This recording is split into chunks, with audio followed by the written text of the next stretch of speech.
Coisas inexplicáveis acontecem todos os dias e às vezes é melhor não questioná-las, mas quando você vê o incompreensível bem na sua frente, como as antigas pirâmides, não consegue evitar se perguntar como eles fizeram.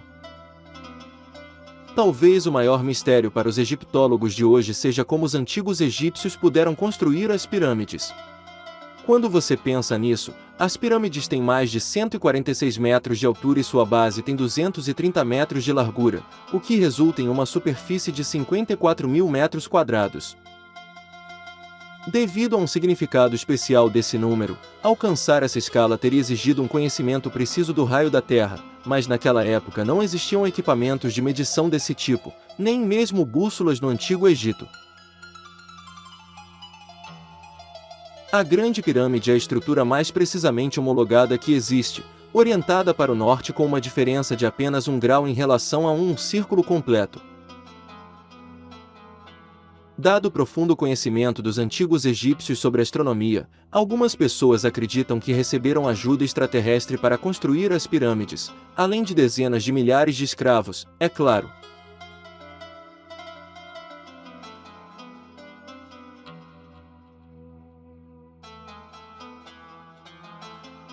Ainda estamos descobrindo coisas fascinantes sobre a antiga civilização egípcia.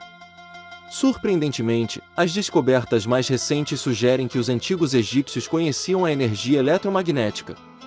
Os cientistas descobriram que uma estrutura piramidal estava concentrando energia eletromagnética nas câmaras ocultas sob a Grande Pirâmide de Gizé. Um grupo de pesquisa aplicou métodos de física teórica para estudar a resposta eletromagnética da pirâmide às ondas de rádio. Eles concluíram que a pirâmide poderia concentrar energia eletromagnética tanto em suas câmaras internas quanto na área sob sua base, canalizando essas ondas na direção às câmaras dos faraós. Parece que os antigos egípcios realmente tinham conhecimento sobre energia eletromagnética.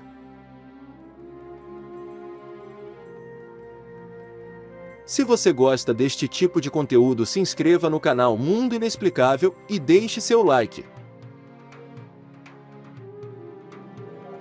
Os idiomas ao redor do mundo podem diferir em sentido, mas o denominador comum de todos é a capacidade de se comunicar, tanto verbalmente quanto por escrito. O Egito não fica para trás nessa prática linguística, pois possui alguns dos idiomas mais diferentes do mundo. Os países asiáticos compartilham um terreno comum com seu alfabeto simbólico, mas o Egito vai além com seus simbolismos de desenho mais artístico e menos alfabético. Os hieróglifos egípcios não são simples de decifrar, mas a Pedra Roseta ajudou a tornar as traduções mais acessíveis. A Pedra Roseta é uma estela de granito de cor escura inscrita com o mesmo texto em 3 tipos de escrita: hieroglífica, demótica e grega. Foi encontrado na cidade de Roseta por soldados franceses durante a invasão do Egito por Napoleão em 1799.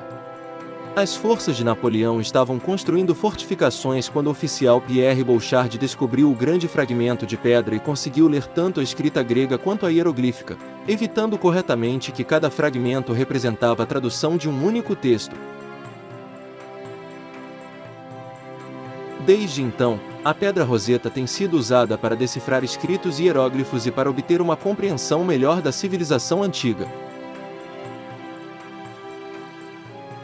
Após um intervalo de 2 anos devido aos eventos de 2020 e 2021, uma equipe de arqueólogos holandeses e italianos retornou a Saqqara no início de 2023 e fez uma descoberta incrível. Eles encontraram um complexo de túmulos junto com várias capelas. A liderança dessa equipe estava nas mãos de Christian Greco e Laurais. O objetivo da equipe era aprofundar a compreensão da história da necrópole de Saqqara, um dos locais mais importantes do Antigo Egito. O complexo de túmulos recém-descoberto foi construído para Panacei, um mordomo do Templo de Amor durante o reinado de Ramsés II. A estrutura assemelha-se a um templo independente e inclui várias capelas, proporcionando uma visão da vida religiosa dos antigos egípcios. A equipe também encontrou 4 capelas menores na área, com cenas fúnebres bem preservadas e desenhos impressionantes. Uma das capelas mais notáveis continha tesouros em ouro destinados ao faraó. A qualidade e o detalhe das ornamentações nas paredes são deslumbrantes, com retratos coloridos de profissões, veneração a personalidades e outros elementos. Em 2023, a pesquisa continua em andamento.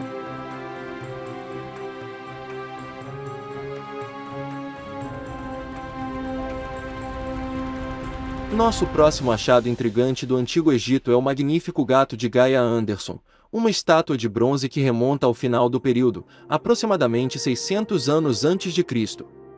Essa escultura felina, com 41 centímetros de altura, é adornada com exuberantes ornamentos e joias de ouro, incluindo um amuleto protetor Vedja, que é uma representação da deusa gata com um escaravelho na cabeça e um escaravelho alado no peito. O gato de Gaia Anderson é uma verdadeira obra de arte, mas sua beleza esconde um segredo sombrio.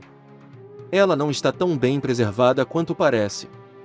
Raios-X tirados da escultura revelam rachaduras quase completas ao redor do centro do corpo do gato, e apenas um sistema interno de reforço impede que sua cabeça caia.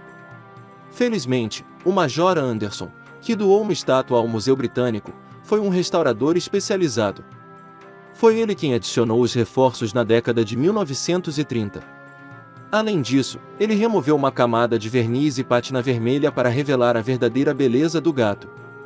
O gato de Gaia Anderson é um exemplo notável da arte e habilidade do Antigo Egito, além de ser um testemunho da competência e talento de seus criadores.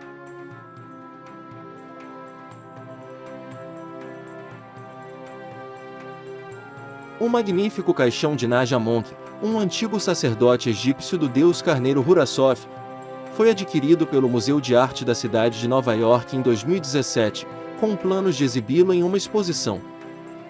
No entanto, em 2019, antes do encerramento da exposição, o museu repatriou o caixão e os restos do sacerdote de volta ao Egito.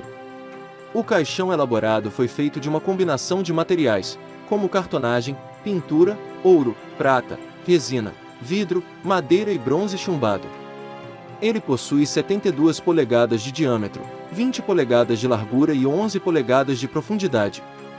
A tampa é coberta com vinhetas de feitiços funerários do Livro dos Mortos, retratando a pesagem do coração contra a amante e o processo de mumificação.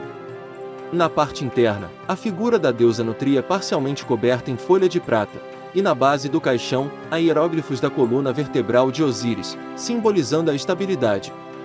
Os títulos de Naja Monk, como sacerdote de Hurassof, estão inscritos no caixão, diminuindo sua devoção ao seu papel. Antes da repatriação, a proveniência do caixão foi contestada, com documentos forjados alegando que ele havia sido exportado em 1971 com permissão da Organização de Antiguidades e herdar a Habib Talatras, um comerciante de arte no Cairo. Uma investigação subsequente resultou em acusações contra o comerciante de arte, Christopher Nick.